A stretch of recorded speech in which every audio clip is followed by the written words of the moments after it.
Bom, convido agora para o painel sobre investimentos em infraestrutura e o crescimento de minerais críticos e estratégicos a moderadora Maria Estela Miglorância, assessora internacional do Programa de Parcerias de Investimento da Casa Civil. Os painelistas que acompanharão: Emily Olson, VP de Sustentabilidade da Vale Base Metals; Henrique Carvalhal, presidente da Companhia Baiana de Pesquisa Mineral; Leandro Gobo, vice-presidente Brasil da PLS; Mila Correia da Costa, secretária de Desenvolvimento Econômico do Estado de Minas Gerais. Sejam todos bem-vindos, tomem seus lugares ao palco. Maria Estela, a palavra é sua. Lembrando mais uma vez, aqueles que precisarem, o dispositivo de tradução simultânea está disponível.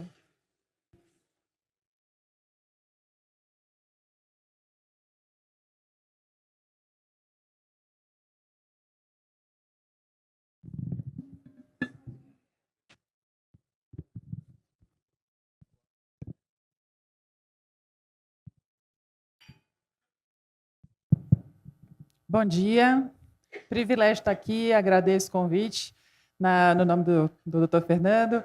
Parabenizo a equipe do IBRAM, Cíntia, a Cláudia, a Ana, toda a equipe que tem feito esse evento de excelência, e acho importante ver uma plateia cheia para falar sobre mineração. A gente já sofreu muito preconceito com o setor, mas hoje em dia parece que a coisa está mudando e isso é algo muito positivo.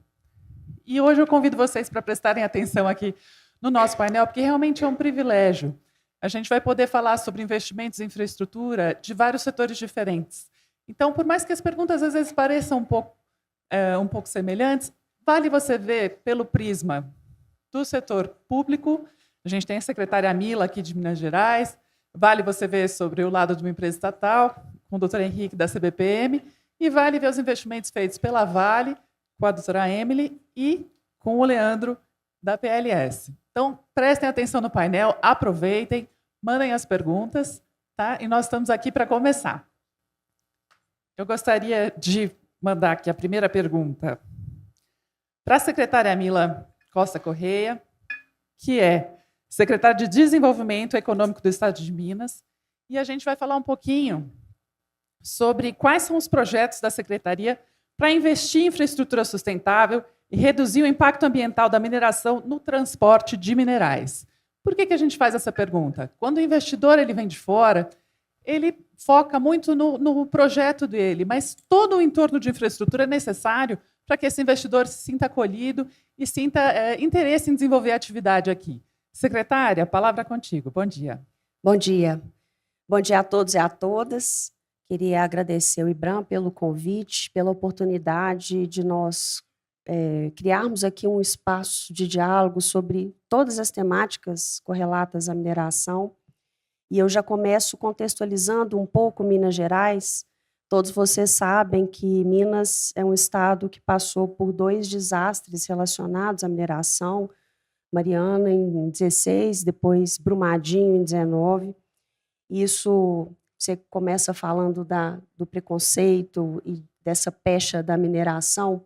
Isso acabou marcando profundamente a história do Estado, inclusive na legislação posterior, que vai tratar da política estadual de barragens, das formas de vedação à barragem a montante, como que o regramento ele fica mais conservador, a descaracterização das barragens. E isso foi muito duro para Minas Gerais, porque está inscrito no nome do Estado. Minas Gerais é um Estado que surge a partir da atividade minerária, quando o Brasil ainda era colônia. E pela primeira vez na história, quem chegar a Minas Gerais hoje, passa em frente ao Palácio, a cidade administrativa, vai ver que tem uma frase. Pela primeira vez na história, o agro supera a mineração nas exportações. Justamente porque isso é um marco na história do Estado e um marco diante de todos os desastres que Minas viveu e dos problemas que a gente enfrenta no setor da mineração pós-Mariana e pós-Brumadinho. Então, o nosso cenário ele é ainda mais dramático quando a gente pensa em razão do apelo. Foram 272 mortes em Brumadinho e isso trouxe uma forma de enxergar a mineração bastante contundente. E a Secretaria de Desenvolvimento Econômico, só para vocês entenderem um pouco da estrutura administrativa do governo do Estado, na reforma administrativa, o desenvolvimento econômico acabou embarcando quase todos os temas que foram tratados aqui, que serão tratados aqui. Ciência, tecnologia e inovação, desenvolvimento econômico sentido lato, mineração, regulação de gás, energia, liberdade econômica, isso tudo está dentro do sistema de desenvolvimento econômico. Então, para além das políticas da Secretaria, nós, nessas searas todas, nós ainda temos 12, 13 vinculadas, a depender da forma como a gente distribui. Investe Minas, Codenge, Codemig, que todos conhecem pela exploração do nióbio, Semig, Copasa, Loteria Mineira, etc. Isso para poder chegar na parte da política pública em si, e eu queria agradecer a equipe do sistema que está aqui, o Barquete, representando Investe Minas, o Daniel, nosso subsecretário de investimentos, o Pedro, superintendente também da área de mineração. Isso mostra uma forma de estruturação do Estado para que a gente consiga uma intersetorialidade para tratar dessas temáticas todas que foram colocadas. Então, por exemplo, como o tempo é curto, eu vou citar só algumas ações, alguns projetos, e aí, em seguida, a gente pode aprofundar a depender do tempo e do interesse da plateia. Mas, basicamente, vocês também devem conhecer, Minas lançou na Bolsa de Nova York, há alguns anos, o projeto Vale do Lítio. Então, essa é uma primeira vertente que eu queria destacar. O Vale do Lítio é uma região no norte do estado e é um projeto intersetorial dentro do governo do estado, que foi capitaneado pelo Investe Minas, em que o Investe Minas trouxe para aquela região uma série de empresas para exploração minerária e, ao mesmo tempo, a pedido do governador Romeu Zema e do vice-governador Matheus Simões, nós estamos dando um tratamento holístico para a região, pensando na parte social, na criação de emprego e renda, para além dos benefícios da parte da extração minerária. Então, esse é um primeiro projeto, e, além disso, esse projeto ele tem uma pegada, ele tem um lastro de transição energética muito forte. Minas, hoje, já se consolidou nacionalmente como uma referência. Ontem mesmo nós anunciamos que a gente bateu o recorde alcançando 12 gigawatts de potência fiscalizada. O programa Sol de Minas, hoje, é uma referência no país. E ainda nós temos o banco BDMG, que é o Banco de Desenvolvimento de Minas Gerais, também no Sistema de Desenvolvimento Econômico, que, junto dessas outras entidades todas que eu citei, estimula a transição energética nas linhas de crédito. Então, nós temos outro exemplo, a instalação de usinas fotovoltaicas. Hoje, a energia solar de Minas produz mais energia do que Belo Monte. Então, hoje, nós estamos avançando muito na linha da transição energética, e o projeto Vale do Lítio, que eu citei, ele fortalece e estimula a transição. Não só na região norte, né, mas esse especificamente em razão da exploração do lítio. E o lítio, para nós, é muito relevante, porque de 2019 a 2023, nós saltamos 6 vezes na produção de lítio. Para não dizer que a gente representa hoje 100% da produção nacional, a gente representa 99,3% da produção nacional. Isso tudo a partir dessa política de indução do sistema de desenvolvimento econômico. Então, esse é um primeiro exemplo que eu queria dar. O segundo exemplo já é ligado propriamente à infraestrutura. Nós temos o PELT, que é o Plano Estadual de Logística de Transporte, que é produzido pela Secretaria de Desenvolvimento Econômico, mas em parceria com a nossa vinculada, que é a Codenge Codemig. A Codenge Codemig, hoje, ela tem uma linha de parcerias público-privadas dentro da estrutura da companhia, que produz essas parcerias com a Secretaria de Infraestrutura. O que o PELT almeja produzir? Ele faz um planejamento estratégico, mapeando quais são as rodovias. Minas tem a maior malha rodoviária do país, a segunda maior malha ferroviária do país. Então, nós temos um desafio muito grande de manutenção da nossa estrutura viária hoje. E, naturalmente, a mineração ela é dependente da rodovia, da ferrovia, e o PELT ele busca, primeiro, fazer o mapeamento das rodovias mais estratégicas, a priorização dessas rodovias e, ao mesmo tempo, um projeto de descarbonização, que é conduzido também pelo Investe Minas, e, ao mesmo tempo, pelo vice-governador. O projeto de descarbonização ele é uma prioridade para o governo do Estado. Minas Gerais foi o primeiro estado da América Latina a aderir ao Race to Zero em 2021. Então, até 2050, o estado assumiu o compromisso de zerar a produção de carbono. Por isso que as usinas fotovoltaicas são tão relevantes para nós. Por exemplo, vamos instalar agora na região do Vale do Aço uma usina fotovoltaica que produz 5 milhões de quilowatts-hora, que vai ser inserido no sistema elétrico da CEMIG, que é a nossa companhia de energia, tirando 13 milhões de toneladas de carbono. Então, a gente tem tentado fazer essas compensações, e eu mencionei a liderança do professor Matheus, do vice-governador, porque ele criou internamente no Estado um comitê de mudanças climáticas. E dentro desse comitê existe o PLAC, que é um plano de ações climáticas, em que cada secretaria e cada entidade do governo do Estado tem as suas ações e as suas metas. De modo que, conciliando o PELT, que é logística e transporte, descarbonização, indução da mineração e desenvolvimento econômico, mais as ações de mudança climática, a gente está tentando produzir a transição energética, ao mesmo tempo aprimorando a infraestrutura para a mineração. Então, eu queria citar esses dois exemplos, que eu acho que são exemplos importantes da atuação do governo do Estado. Além disso, a gente, em termos de energia solar, eu citei também o Sol de Minas. O Sol de Minas é um programa muito relevante, vanguarda hoje no cenário nacional, tanto que a gente lidera o ranking nacional da produção de energia, porque hoje a gente consegue levar para várias regiões do estado, não sei para quem não conhece Minas, Minas é do tamanho da França, tem 853 municípios, salvo engano, é o estado que tem mais municípios no país, o que significa que a gente tem um desafio administrativo gigantesco, já que a nossa Constituição do Estado, a Constituição Federal, ela estabelece um rol de competências, de modo que essa interação com 853 municipalidades traz um desafio adicional. Então, a transição energética e a diversificação, ela possibilita que a gente consiga atingir regiões do Estado que, para nós, hoje, são difíceis. Eu vou parar nesses exemplos e permaneço aqui à disposição para a gente poder continuar conversando. Obrigada. Para vocês verem como a gente confirma o que fala, né? Minas é um estado pioneiro em mineração, e olha a quantidade, né, de ações que têm sido colocadas pelo Estado para complementar o que tem sido feito e promover ainda o investimento e o crescimento do setor mineral. E a gente, em seguida, vai ter um outro viés a respeito de infraestrutura, trazida pelo Dr. Henrique Carvalhal, presidente da Companhia Baiana de Pesquisa Mineral. Né, privilégio ter o senhor aqui.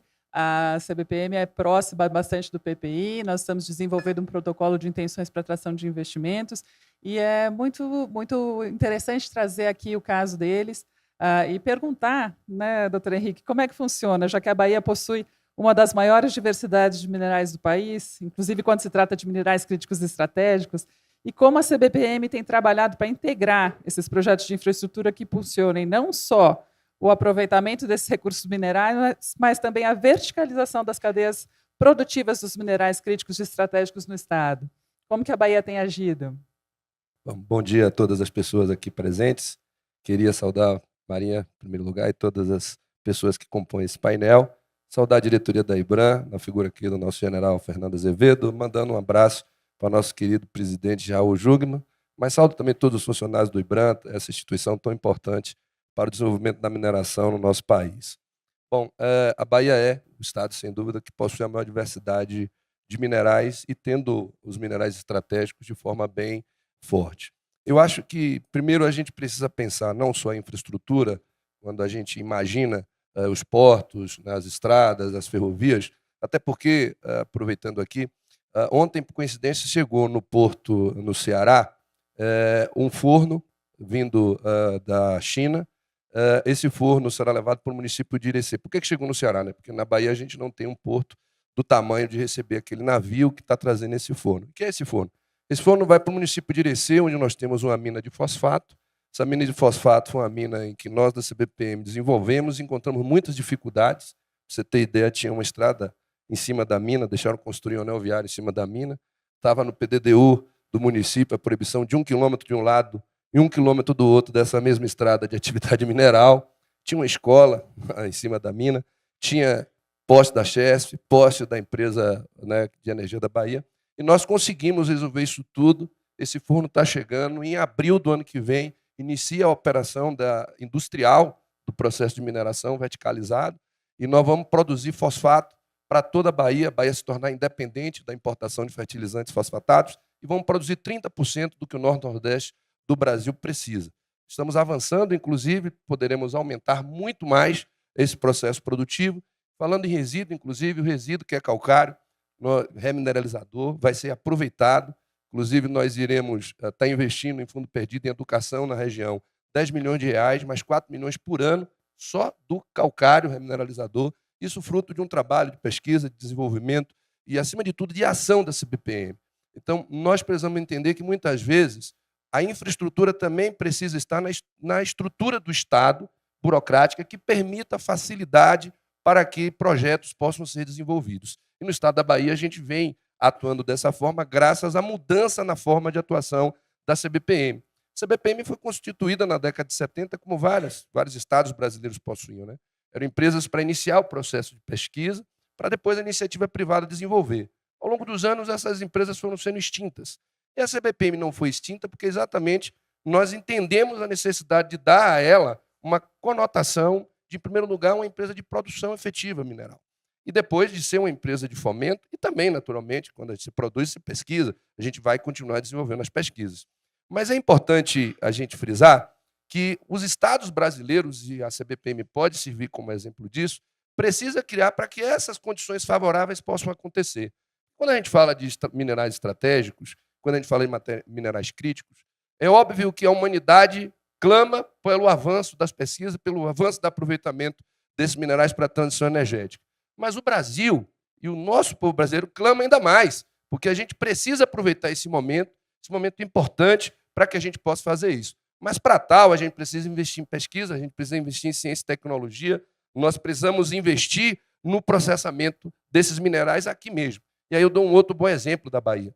A primeira fábrica de vidro solar fora da China vai ser inaugurada possivelmente daqui a uns 2 anos na Bahia, no município de Belmonte, tá? Onde nós temos uma mina de sílica, e nós aproveitamos, essa sílica estava sendo utilizada para fazer silistone, e nós mudamos a lógica exatamente do aproveitamento desse mineral tão importante para a transição energética, e nós conseguimos uma parceria com a empresa canadense, e nós estaremos inaugurando daqui 2 anos, 2 anos e meio.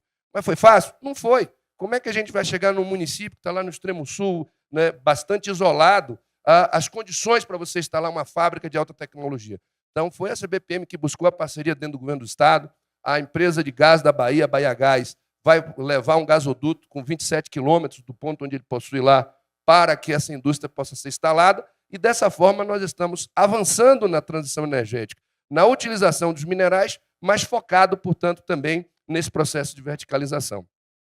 Eu tenho outros 2 exemplos que eu gostaria de trazer para vocês, porque eu acho que, inclusive, nós precisamos rediscutir essa questão dos minerais estratégicos no país, né? Principalmente os minerais críticos.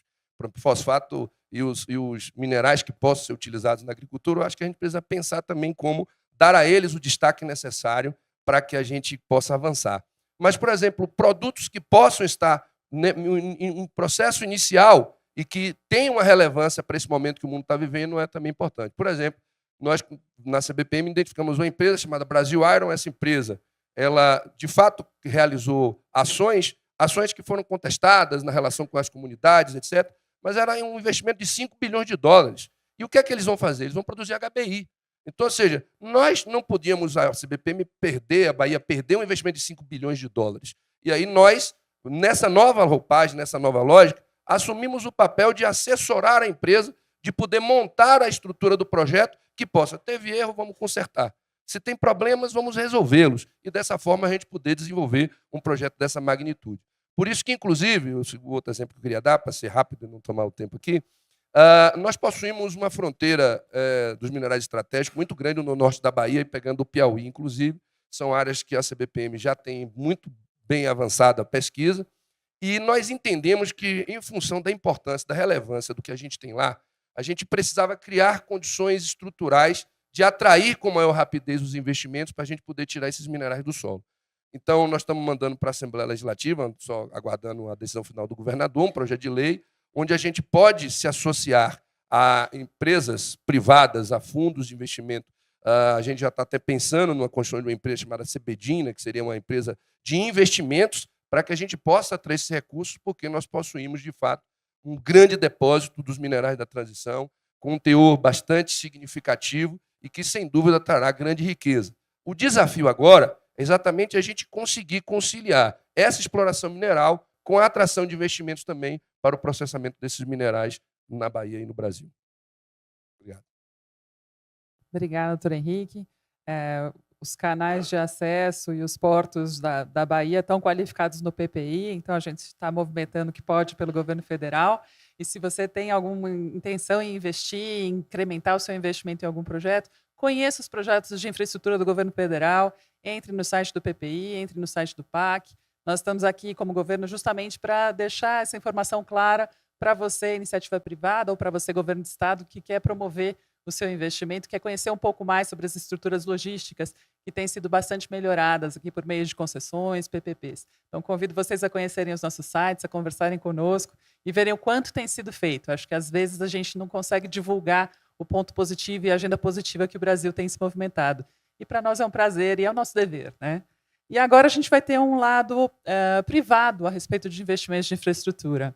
Eu tenho aqui ao meu lado a vice-presidente de sustentabilidade da Vale, Base Metals, doutora Emily also. Thank you so much for being here, Emily. I'll ask my question in Portuguese so the audience can understand everything, but please feel free to speak whatever you want. So, como a Vale está utilizando tecnologias inovadoras como automação e digitalização para otimizar a cadeia produtiva e reduzir os custos operacionais? Thank you. My Portuguese is poor, so it's better I do it in English. But thank you, Ibram, for the invitation. It's a wonderful privilege to be here and with the fellow panelists talking about mining and critical minerals. I've spent my entire career in natural resources, and I couldn't think about a more exciting time to be in the mining sector. I think as we think about and understand the geopolitical landscape, it's creating opportunity and it's creating a platform for critical mineral policy. And we need that. We need a global conversation about how we think of critical minerals. And at Vale, I represent our base metals business. And so for all of you, Vale is a 90% owner. We have a 10% ownership from our friends in Manara Minerals in Saudi Arabia. And we were created very much to focus on the develop of critical minerals in the portfolio. So I reside in Canada. I'm not a Canadian. But in Canada, we have our copper production in Brazil. We have our assets in the UK, Japan, etc. So it's a large portfolio. So ample opportunity to think about technology, innovation, how we're applying research to our operations. And I do believe very strongly in a culture of learning. So when you have a portfolio that is global, you have an opportunity to really bring technology, the best technology, into your operations. And for Vale, particularly as we look at our prolific copper endowment in the state of Pará, where we have proudly been for many decades, the opportunity is there. We operate 3 mines on the copper side, our Salobo, Sossego, and then we have a nickel mine in Onça Puma. And when we think about the future, so I think we learn from our past, but really setting ourselves on what does that future of mining need to be. And it's a macro picture. It's the infrastructure, it's the automation, digitization, but also building the social infrastructure as you look to develop and grow mines. And like I said, we are very excited about our growth potential here in Brazil, in Pará. It's home and something we're very excited about. And so when I look at our operations here in Brazil, and we look at copper, Salobo is our largest copper operation, globally recognized as a great operation. And as we look from a sustainability perspective, right? Automation, digitization, sustainability, I believe, go hand in hand. It's an opportunity on both sides. And so when we look at where our emissions come from the most, when we look at safety, fleets, how do you manage your fleets? And so we've invested in automation regarding our fleets, looking at other innovations that we can apply from an efficiency perspective. So, one of my thinkings, as I look after, the sustainability portfolio is that, don't underestimate the importance of efficiency. How we look at how we process, what minerals, what grades we're putting in. It's a collection of inputs and tools that one can put into a mine. And it doesn't have to be costly, CapEx heavy, built on pieces, right? It's how you're thinking through your process. What are you trying to achieve?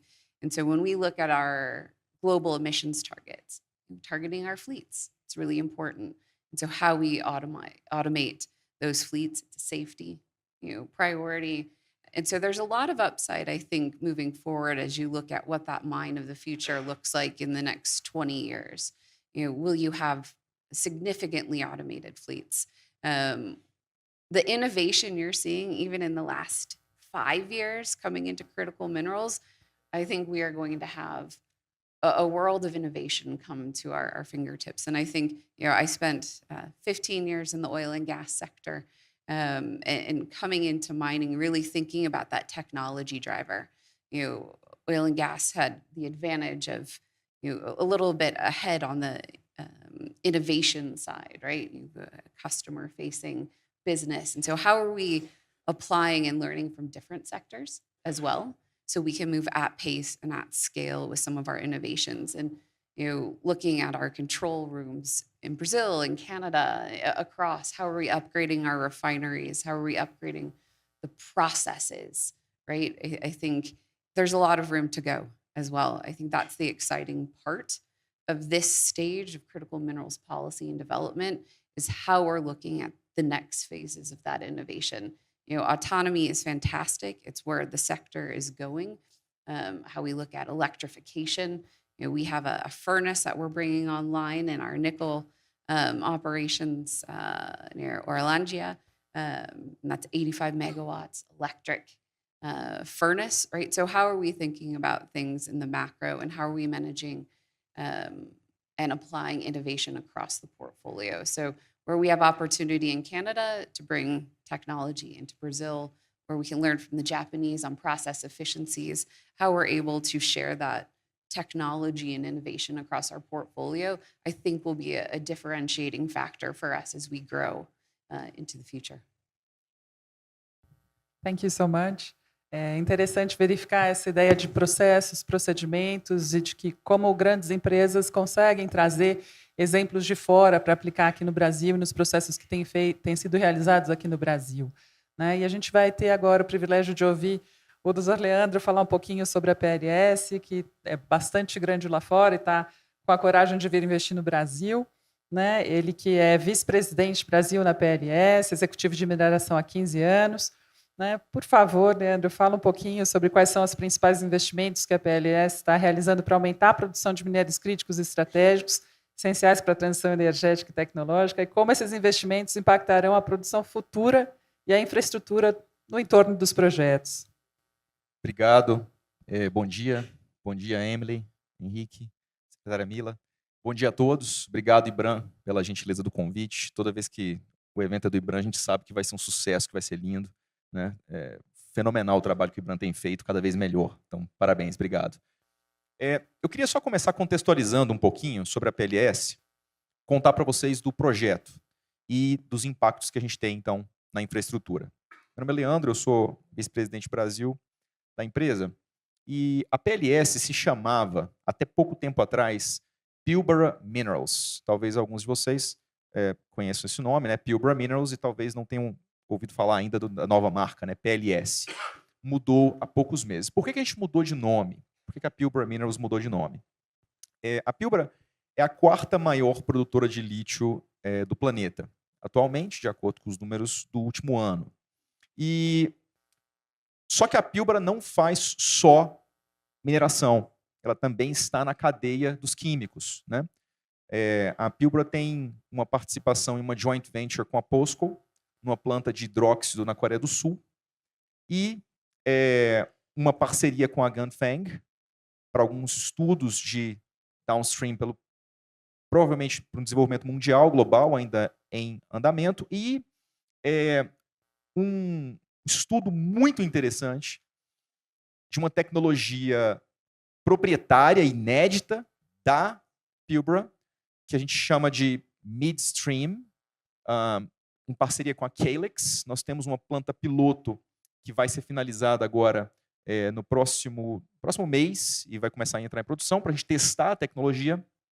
Uma tecnologia muito interessante que tem a ideia de estar conectada à planta de processamento e ao invés de você exportar ou vender o concentrado spodumênio, que é um material normalmente 5 ou 5,5% de teor, ou seja, tem 95% de algo que não é interessante ali, né, para você transportar, para você...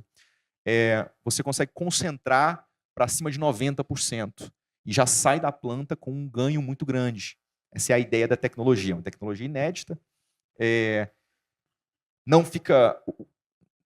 chega a ser battery grade, mas é uma tecnologia de calcinação fantástica, que nós estamos discutindo muito internamente em estudos sobre a possibilidade de trazer para o Brasil. Quem sabe o Brasil poderia ser o primeiro país do mundo a ter essa tecnologia em escala industrial. É algo que eu sou parcial, né, dentro da empresa, eu, obviamente, puxo a sardinha para o nosso lado. Mas, então, essa é a Pilbara. Tendo em vista esse contexto químico também, então não é só mineração, mas também conversão química, ela mudou de nome para PLS, para representar que não é apenas Pilbara Minerals, né, não são apenas os minerais. E também porque a Pilbara é uma região no noroeste da Austrália, vários aqui fizeram assim, provavelmente já tiveram a oportunidade de visitar, né, e talvez o nome não refletia esse alcance global. Uma das coisas que foi o trigger, o gatilho para a mudança de nome foi exatamente a aquisição da Pilbara Minerals à época, da Latin Resources, que é uma empresa júnior de exploração de lítio aqui no Brasil, que eu tive o privilégio de trabalhar muitos anos, desde o início da empresa, e ela foi adquirida. Esse foi um dos gatilhos. A Pilbara, na sua primeira expansão global, decidiu vir para o Brasil. Isso, então, é uma das maiores produtoras de lítio do planeta, escolheu o Brasil, tendo olhado o mundo todo, tá? É bom ressaltar isso. A Pilbara fez um estudo global para decidir para onde expandiria e veio para o Brasil. E isso, secretária Mila, na minha opinião, é uma comprovação do sucesso do projeto do Vale do Lítio. Claro que seria impossível sem a CBL, sem a Sigma, que são empresas fantásticas, fenomenais, que fazem um trabalho inacreditável na região. Então, sem eles seria impossível, né? Esse caminho está aberto. Mas eu acho que é muito bom para o Brasil que esse seja o resultado, né? Que a gente consiga atrair empresas desse porte para vir investir no Brasil. Então, essa é a parte do contexto. Nosso projeto é um projeto que fica no município de Salinas. Talvez vocês conheçam pela cachaça, provavelmente, né? Mas que, de fato, vale a pena, mas talvez em breve também seja conhecida pelo lítio, né? A maior parte das minas hoje ficam no município de Araçuaí, mas nossa mina fica no município de Salinas.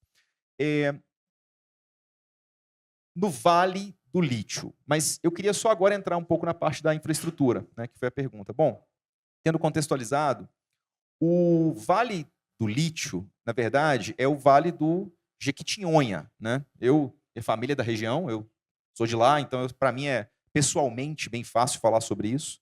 É bem fácil criticar também, porque eu sou de lá, então eu sei as coisas boas, eu sei as dificuldades.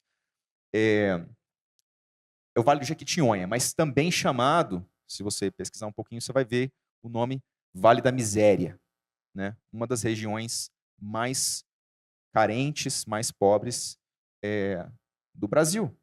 Então, um desafio, né? Um desafio.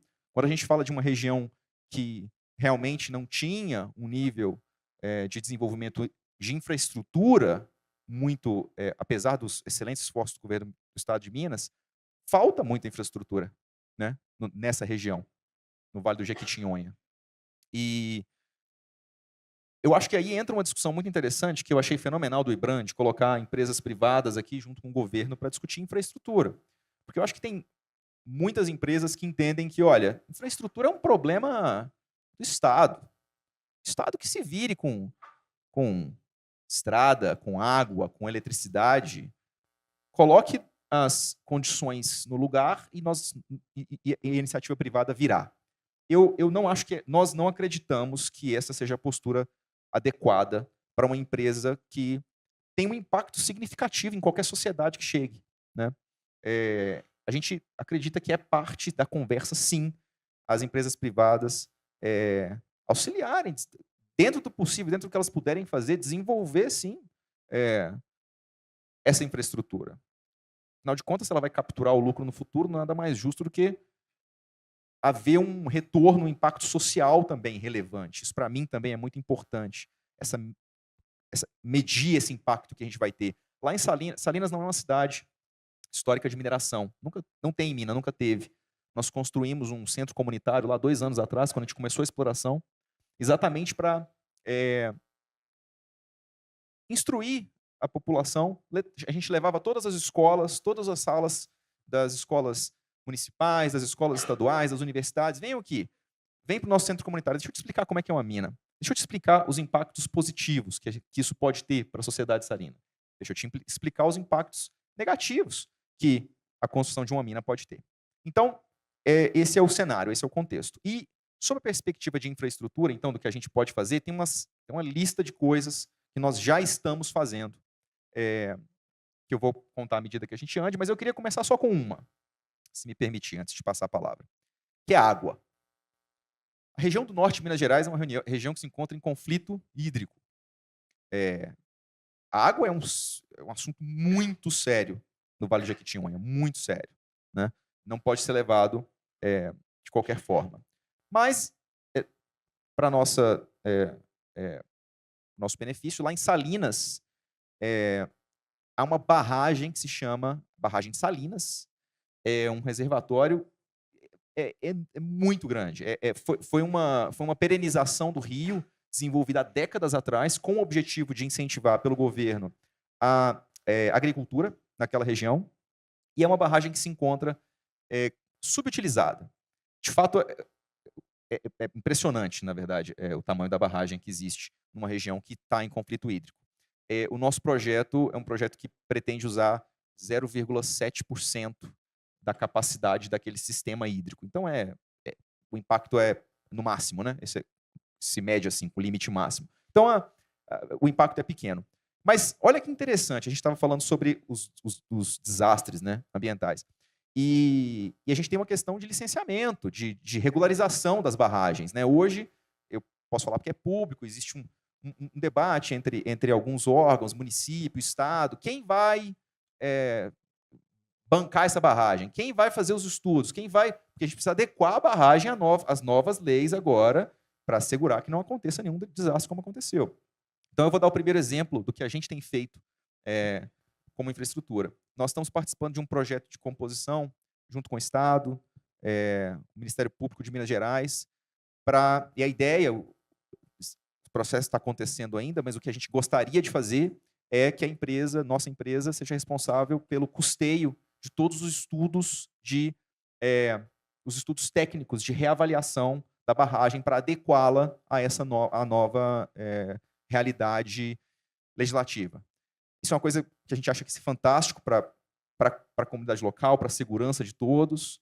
E se a gente pretende captar água nessa barragem, faz sentido que a gente colabore também com o governo. Então, acho que esse é um exemplo de algo que a gente está fazendo junto com o Estado para melhorar a infraestrutura local, né? E ainda na água, para finalizar, a gente, com o desenvolvimento do projeto, que nós estamos no momento na fase de estudo, nós estamos revisando o estudo, vai concluir meados do próximo ano a revisão do estudo para a gente começar a construção.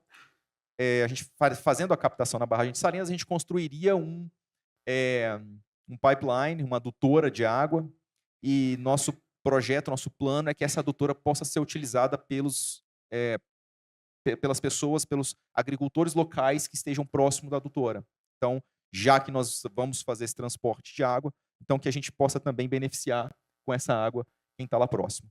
Mas só para contextualizar isso, depois eu conto as outras iniciativas. Obrigado. Obrigada, Leandro. É interessante e rica a sua colocação, porque a segunda parte do painel é justamente essa, né? Como que a gente pode vincular esses investimentos de infraestrutura nos projetos minerários para a população? Como a gente pode fazer essa interface, né, com os stakeholders, com comunidades, para fazer com que a mineração seja acolhida, bem vista e fator de mudança. Né? No PPI nós tivemos um caso muito interessante, que foi uma comunidade na Amazônia que sofreu muito com a seca, né? E como nós auxiliamos no procedimento de licenciamento ambiental, fizemos a interface da comunidade com a empresa e conseguimos que a empresa fornecesse água para essa comunidade. Então, o projeto de vocês é um projeto realmente vital. Né? Hoje em dia a gente vê, e a gente sabe que o público não consegue sozinho, ele não tem que delegar tudo ao privado, mas é muito interessante ter essa parceria do privado concretizada e movimentando o desenvolvimento total do país. Para essa segunda parte do painel, eu vou conversar novamente com a secretária Mila e perguntar quais são as estratégias do governo de Minas para desenvolver parcerias e colaborações com instituições de pesquisas, empresas, para investir em infraestrutura e compartilhar e reduzir os riscos associados à produção de minerais críticos. Parte dessas iniciativas eu já mencionei, por exemplo, via Codenge. O exemplo da PLS, que o Leandro traz para nós, é extraordinário, porque, citando novamente, nós temos a maior malha rodoviária do país. Como que a gente, hoje o Estado, e que todos sabem, num contexto de regime de recuperação fiscal, de adesão ao Propag, de renegociação de dívida, é impossível que o poder público consiga sozinho viabilizar a infraestrutura hoje no cenário nacional. No cenário mineiro, então, nem se fala, considerando todas as discussões que vocês têm acompanhado. De modo que, já há alguns anos, há um estímulo muito forte à construção das parcerias público-privadas. Por isso, a parceria com a PLS, e a PLS numa parceria, inclusive, sui generis, porque ela foge do padrão convencional, que são das concessões das rodovias, né? Que trata da barragem, numa parceria também com a Secretaria de Agricultura e Abastecimento do Estado, que é uma grande estimuladora. O governador Romeu Zema conseguiu aprovar na Assembleia Legislativa um projeto de lei que trata da agricultura irrigável e que, portanto, regulariza a questão das barragens e que beneficia também as atividades de mineração. Então, esse é um exemplo importante. Nós temos a Companhia de Desenvolvimento Econômico de Minas Gerais, CODEGE, CODEMIG, que hoje é a nossa modeladora das parcerias público-privadas, justamente tirando da administração direta, que tem as suas muitas limitações, e colocando numa companhia da administração indireta, que tem um recurso considerável da extração de nióbio em Araxá, para fazer essas modelagens, para a gente conseguir dar vazão e viabilizar as atividades de mineração no Estado. Esse é um exemplo que eu queria citar. O PELT está nesse contexto também, que é o Plano Estratégico Logístico do Estado. E um segundo exemplo é a FAPEMIG. A FAPEMIG, a fundação, é uma das FAPs, hoje ela só fica atrás da FAPESP, que inclusive tem 20 anos de longevidade a mais, a FAPEMIG completa 40 anos esse ano, e a FAPEMIG, de acordo com a Constituição Mineira de 1989, 1% da receita do Estado é destinada à FAPEMIG. E a FAPEMIG é vinculada ao Sistema de Desenvolvimento Econômico, também na mesma lógica que eu citei lá atrás, de construção de um sistema integrado, pensando nas várias frentes. Como que a FAPEMIG hoje atua em parceria com a Secretaria de Desenvolvimento Econômico? Nós utilizamos parte desse recurso para trazer o mercado e aproximar da academia, dos institutos federais. Não sei se vocês sabem também, Minas Gerais é o estado que tem o maior número de universidades e institutos federais do país, e, portanto, a gente tem ali uma oportunidade, com o recurso FAPEMIG, de fazer a aproximação mercado, fazendo a prospecção das demandas de mercado, atraindo os ICTs e as universidades com o recurso FAPEMIG.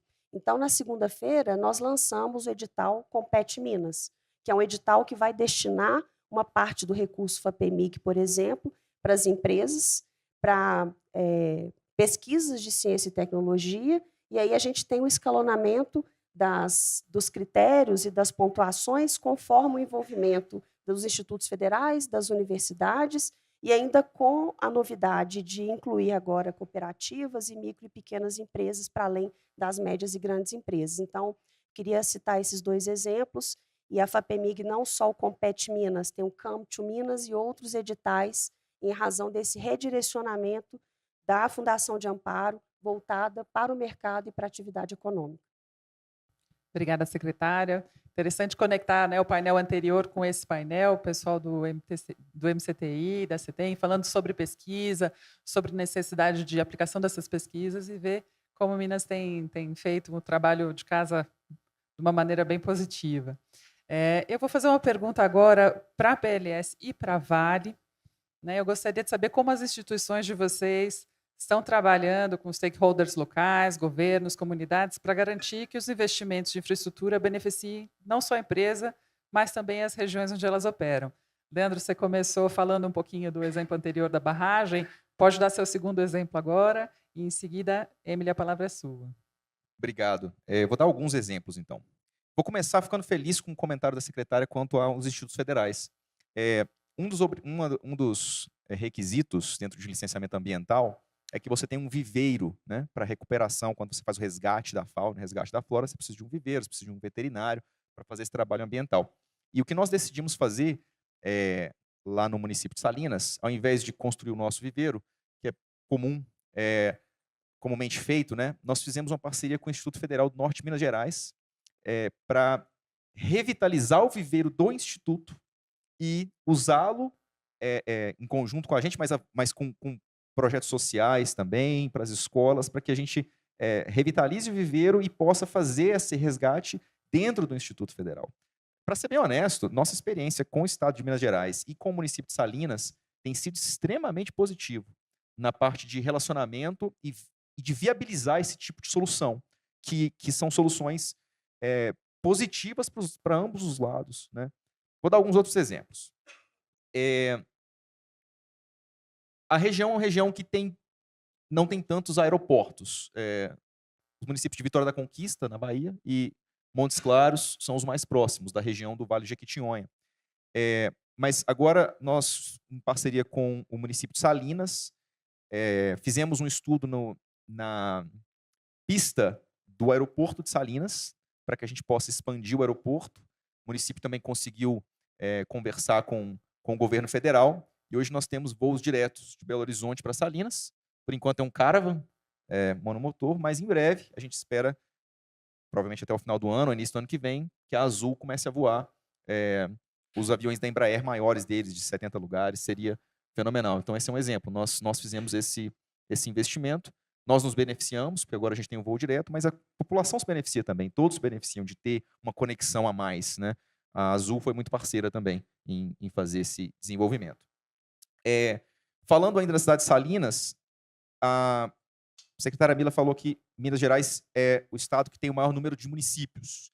Salinas é um dos mais seguros deles. É interessante. Salinas acho que é o terceiro município mais seguro do estado. E tem um projeto fenomenal lá que se chama Guarda Mirim. Basicamente é um projeto para a juventude, né? Então você pega os jovens para treiná-los, para capacitá-los para empregos administrativos, empregos, e também ensinar todo tipo de habilidade, de tecnologia e de coisa, né? Então é um projeto super interessante. Nós fizemos uma doação para construir a nova sede da Guarda Mirim, também uma parceria com eles, porque para a gente é muito importante que a cidade continue sendo uma cidade segura, continue sendo uma cidade que as pessoas queiram estar lá com segurança. Outro exemplo que eu vou dar Salinas, em 2022, passou por uma enchente, foi a maior enchente da história de Salinas, se eu não estou enganado. Nós reconstruímos o muro de gabião da Passarela da Alegria, que fica no centro de Salinas. Então, a gente fez esse investimento lá para garantir que esse tipo de coisa não aconteça de novo, né? Esse tipo de alagamento. Ainda na parte de infraestrutura, mais 2 exemplos. A gente está doando, a gente está no processo agora de discutir com o município de Salinas uma substituição do atual terreno onde eles fazem o aterro sanitário. Talvez hoje não seja um aterro sanitário com todas as características que um aterro sanitário hoje tem que ter, né, com relação ao tratamento dos rejeitos, e nós vamos doar um terreno para o município de Salinas para que a gente possa fazer um aterro com todas essas características. Isso acho que vai ser positivo para todo mundo no município de Salinas. Mais comunicação. Nosso projeto fica a alguns quilômetros de Salinas, não tem cobertura de internet, então nós construímos uma torre 4G para que a gente possa ter internet, né? Mas a gente foi um pouco além. Tem uma fotinha aí? Eu tinha mandado. Tá aí a foto. Nós construímos 3 torres. As 2 torres adicionais que a gente construiu serviram exclusivamente para atender as comunidades próximas ao projeto. Comunidades que não tinham internet. Foi ligada mês passado. Então, algumas comunidades que não tinham internet, o pessoal tinha que ir na associação, está no celular, quer fazer uma ligação, eles tinham que ir até a associação, que é onde tinha uma internet a cabo, para poder ligar lá do lado. Agora tem 4G nessas comunidades lá próximas. Foi uma coisa que foi uma decisão nossa também. Essas torres, a terceira está em construção, as outras já estão em funcionamento. A última coisa que eu vou comentar, que eu acho que é uma coisa que é muito difícil, de difícil solução e tem um impacto muito grande para a mineração, é exatamente as rodovias, né? Obviamente, nosso escoamento logístico é fundamentalmente rodoviário. A malha rodoviária de Minas Gerais é uma malha muito boa, mas também extremamente extensa, é muito difícil de cuidar. E uma mina com uma produção significativa vai ter um impacto grande, né, na estrada. Nós, como parte do nosso projeto, nós vamos asfaltar e refazer uma parte de algumas rodovias municipais, na verdade, que chegam a alguns municípios, mas também a nossa mina, uma região perigosa chamada Serra da Cianinha. Hoje a gente tem ônibus escolares passando por lá, num lugar um pouco inseguro. Então a gente pretende fazer um investimento muito alto. Rodovias é muito caro, né? Tudo que a gente fala de logística é super complicado com relação ao custo, né? E querendo ou não, a iniciativa privada tem que pensar no retorno também, no CAPEX. A gente tem que colocar isso na balança, é inevitável. Mas a gente vai fazer esse investimento.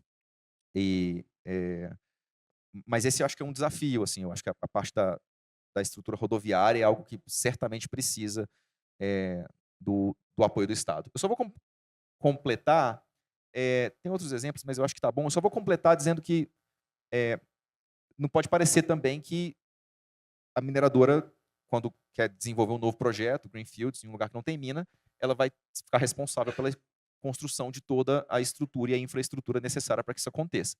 Isso seria completamente inviável, não faz sentido. Eu acho que tem que ser uma parceria, tem que ser um trabalho em conjunto. É o que o município de Salinas e o estado de Minas Gerais têm feito com maestria, na minha opinião, no trabalho com as empresas privadas, para dividir as responsabilidades, desenvolver as comunidades e trazer vantagens para as empresas que querem investir, mas para as comunidades que estão lá também. E fazer com que a mina depois se torne algo que trouxe um benefício perpétuo para aquela comunidade, né? Quando acabar a mina, ainda assim, os benefícios que vieram continuem para aquela cidade. Eu acho que isso é muito importante. Eu acho que esse é o caminho, e eu acho que o estado de Minas Gerais tem dado uma aula, assim, uma masterclass sobre como trabalhar com empresas privadas para conseguir desenvolver infraestrutura. Ainda tem um caminho muito longo, muita infraestrutura, muitas dificuldades. O Vale do Jequitinhonha é um local que precisa ainda de muita atenção, mas eu acho que o caminho está sendo muito positivo. E os exemplos que eu dei são nesse sentido. Obrigada, Leandro. Emily, por favor, a gente espera a sua colocação sobre como a Vale tem se envolvido com as comunidades locais, os stakeholders, para garantir que os investimentos beneficiem não só as empresas, mas as comunidades. Thank you very much. So, building on Leandro's point, we'll keep talking about infrastructure. Obviously, dual-use infrastructure is both safety critical and material critical for mine development. And so, when you think about the impact you have on roads, and I've spent a lot of time in the north of Brazil now near our operations, and I fully appreciate the importance of roads, right? The rainy season, is a challenge. How we quickly and directly engage with the communities to understand both the impact and the need, and really focusing on that dual use, right? Dual use roadways, when you have heavy mine equipment, it's safety first, but also the duty to ensure that we are maintaining and repairing those roads. They are critical for moving materials to the rail, to the port, and equally, Leandro, I think you were very thoughtful in your comments. It's, how are we really maintaining that infrastructure to support the communities and our operations simultaneously? It's not one or the other, it's a collective. And for us, I was recently up in our mine, our nickel mine in the north of Para, and looking at the end of the rainy season, how important investment in roads is for us, and something that every mining company really does have to put in the forefront of their planning and thinking and their investment strategy. If I step back from just pure infrastructure, being roads, rail is key. Investing and maintaining rail infrastructure for every miner is globally is a necessity. And then when I look at Vale and the work, and very proud of the work that has been done globally from Vale, but if we look at the assets in Brazil, Vale has a fantastic foundation, and through that partnership with our foundation and our municipalities, our communities, and global companies and NGOs, we're really able to put that money to use. We've spent about 40 million reais on our social investment within our communities near our three assets. And I'm speaking just of the base metals assets. So, you all know Vale has a much larger footprint. But really, I think when we look at infrastructure, I go back to my original comments about social infrastructure. It's how are we investing in health? Obviously, when you come developing mines, you bring more people. The systems can be stressed. So how are you investing in healthcare and health systems to support in around your territory? Education. I don't think there is a mine operator in the world who doesn't value the importance of education in our communities, be it vocational training, having the ability to attract local talent into your operations that drives economic growth, that brings stability to communities. And when you're looking at a mine that has 30 to 40 years of life, that's 2 generations worth of people that can come through and benefit from your mine, right? It's that mutual benefit. So when I think about infrastructure, there's absolutely the importance of, internet, roadways, rails, but really never, for me, I always think very, prominently the importance of that social infrastructure, listening and engaging to communities. They all have different needs, right? How are you looking in something, I'm very excited about, I have some of my colleagues here that, we're thinking and working through is how do you think about regional development? We've seen this. How are you creating multi-sector platforms for conversation and growth? How, in my experience in mining, agriculture is always our neighbor. And so how can mining and agriculture think collectively in looking at regional infrastructure development? And again, I'm talking social, I'm talking roads, the macro investment picture, and really creating a more macro view on how you can develop, a region that has significant mining assets, right? And I drive home the point of mutual benefit. So when I look at our programs, in Tucumã at the knowledge centers, where we really serve, 1,200 families below the poverty level, there's a doctor, there's a dentist, there's programming, right? That is social infrastructure that is required. And, I think that is the value these partnerships bring. And I think moving forward, when you look at the mining sector globally, I think partnership is going to be even more critical as we look at bringing more mines, more material, more processing on at scale and at pace. We can't do this as individuals. Having the partnerships, cross-sectoral government, globally, right? Someone earlier mentioned the access to global funding for programs in critical mineral development. These are things that we should all be looking at, and how we engage differently and think forward on mining. I think there's just tremendous opportunity to think differently and build different types of partnerships in order to unlock the critical minerals. I'm biased on copper and nickel, but we need these minerals, and we can do it sustainably. And we can do it well when we are partnering with each other. And I think that, that's why I like mining, to be honest. I think there is a lot of opportunity to develop these partnerships that will have 50, 100 years of long life impact, right? Mines, our mines, our life of mines are 2060. I hope to be retired by then. But the opportunity we have to do more cross-functional, public-private partnership to move these things at scale and pace with much bigger impact. I think that's where we think the mine of the future really needs to be. Muito obrigada. É interessante justamente colocar isso, como a palavra aqui é parceria entre o público e o privado. Né? Para a mudança social, a gente ouviu aqui Leandro mencionando o custo das rodovias. O PPI está com um projeto para otimizar e fazer parcerias público-privadas em manutenção de rodovias, é algo inovador e que vai ser muito bem-vindo. E, além disso, a gente tem o portfólio de ferrovias que está chegando aí para facilitar também o escoamento das produções. Sobre infraestrutura social, é importante mostrar nesse painel como ela é conexa, né, aos investimentos que a gente tem visto em mineração, porque ela muda a realidade da comunidade. Né? Tem um estudo do Enem que diz que a sua vida educacional, a longevidade da sua vida educacional, ela é proporcional a quantos banheiros você tem acesso. E para um país que tem 48%, 45% de ausência de saneamento básico, isso é um problema muito grave e toda ajuda é bem-vinda. Então, ver aqui os investimentos que são feitos por essas empresas, pelos governos, pelas empresas estatais, é um privilégio muito grande de ver que a gente está mudando essa realidade. E eu gostaria de perguntar agora para o doutor Henrique como que a CBPM tem atuado para identificar novas fronteiras exploratórias na Bahia, visando promover o Estado como ator dessa relevância, né, e engajando as melhoras de condição de vida da população. Tá.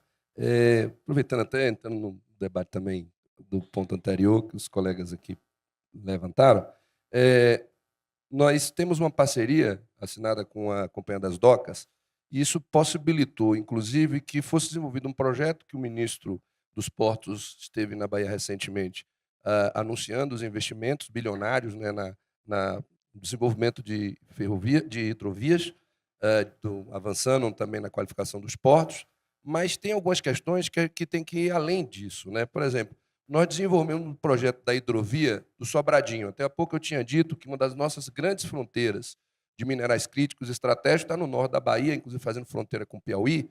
E para a gente escoar essa produção, a gente precisa utilizar a hidrovia do São Francisco. Os recursos para o desenvolvimento, para a requalificação e para o aproveitamento desse veículo de transporte já está garantido. Mas se a gente não resolver o problema da ferrovia, da FCA, que está lá abandonada há muitos anos, de forma criminosa, né? Um crime de lesa-pátria aquilo ali, o que ocorreu. Até é preciso a gente repensar muitas vezes a forma de privatização de determinadas questões, são estratégicas para o país, porque muitas vezes a gente encontra esses desafios que são colocados e que, por mais boa vontade política que os estados tenham, por mais articulação que você possa fazer com a iniciativa privada, você vai ter dificuldade de enfrentar situações de infraestrutura como essa. Porém, a gente vem avançando nesses desafios, como eu pontuei. Nós temos parceria, inclusive, com a Casa Civil, né, buscando exatamente avançar nessa questão dos investimentos. Nós estamos avançando, inclusive, em laboratórios, etc., através desses investimentos, mas é fundamental que isso a gente consiga trazer, de fato, como já foi pontuado, de benefício real para a comunidade. Eu tinha dito lá do fosfato, nós vamos investir 10 milhões de reais esse ano, nós vamos investir 4 milhões por ano, né, no Fundo de Educação. Todos os contratos hoje que a CBPM a gente assina com novas empresas, a gente estabelece um fundo de educação para os municípios. No município de Belmonte, onde vai ser instalado a fábrica de vidro solar, a primeira fora da China, como eu tinha dito, primeiro passo, antes de começar a obra, vai começar a construção de uma creche, né, uma pré-escola, para atender 200 crianças. A empresa vai doar, um pedido da prefeitura, né, máquinas de infraestrutura. E há pouco eu falava também do projeto da Brasil Aero. Nós vamos estar colocando, falando em água, né, 3 equipamentos de tratamento de água na região ali da Chapada Diamantina, onde há um problema, tem bastante água, mas a água não chega tratada para a população. Então, essas ações a gente busca também realizar. Mas a questão da infraestrutura, para a gente avançar, porque nós só vamos conseguir desenvolver socialmente o país se a gente conseguir desenvolver ele economicamente. A mineração é a grande fronteira do desenvolvimento econômico do país, tem que ficar claro para todo mundo. Não vai existir transição energética, não vai existir descarbonização se a gente não avançar no processo da mineração. Tem que ser a mineração sustentável? Tem. Tem que ser inclusiva? Tem. Mas nós precisamos criar as condições para que ela avance. E essas condições, em primeiro lugar, tem que ser dado pelo governo, mas a gente tem que buscar que a sociedade se envolva. Nós precisamos trazer a sociedade para esse debate. Por isso, eu não sei se Paulo Henrique está aí, eu queria convidar todo mundo aqui para a Expo Zibran esse ano, que vai ser na Bahia, né, Janão? E aí, não sei se a gente pode dar spoiler, mas a gente vai fazer show na Expo Zibran esse ano, aberto para a população. Não sei se pode falar. Paulo, pode falar que vai ter Luiz Caldas, vai ter Timbalada, vai ter o Lodum, não sei. Verdade, já estão. Né, podia não, só depois que eu não. Já pode falar? Então já está contratado Luiz Caldas, Olodum, Timbalada, Flávio José, vai ser um dia de carnaval, vai ser um dia de São João, vai ser um dia da cultura do povo negro, porque, na realidade, a gente precisa trazer a população para a Expo Zibran. A gente precisa fazer com que o povo compreenda que a mineração garante exatamente o desenvolvimento da cultura. E, para isso, a gente precisa... Nós vamos fazer isso na Expo Zibran da Bahia esse ano. Tanto que eu estava brincando, o general soube até que já está treinando como é que dança axé, como é que samba, mas eu quero convidar todos vocês para ir para lá. Eu acho que essa também tem que ser a lógica dos governos, das empresas, de um modo geral. A gente precisa trazer a sociedade para o debate. A sociedade precisa entender que mineração não é necessariamente o que ocorreu em Brumadinho, o que ocorreu em Mariana. A gente precisa demonstrar que o mundo está vinculado à mineração. Eu sofro ataques direto nas redes sociais, exatamente pela política que a gente vem desenvolvendo. É um ato esquizofrênico uma pessoa pegar um celular e fazer um discurso contra a mineração. E as pessoas precisam compreender isso. E a gente só vai conseguir fazer isso se a gente conseguir, de fato, construir essa unidade de vontade para que a gente tenha um projeto de mineração sustentável, inclusiva, focado na transição energética.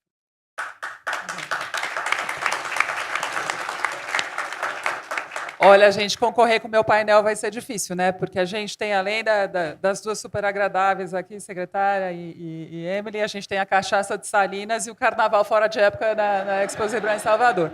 Então, guardem com carinho isso. O que a gente pretendeu aqui foi justamente isso, vincular toda a pujança do investimento mineral com a necessidade de trazer a população. Eu acho que os nossos painelistas fizeram isso com excelência. O Brasil precisa de projetos prontos e precisa logo. Né? A gente precisa de projetos prontos já há muito tempo. E contamos com o investimento de todos vocês para que a gente possa movimentar o nosso país. Muito obrigada.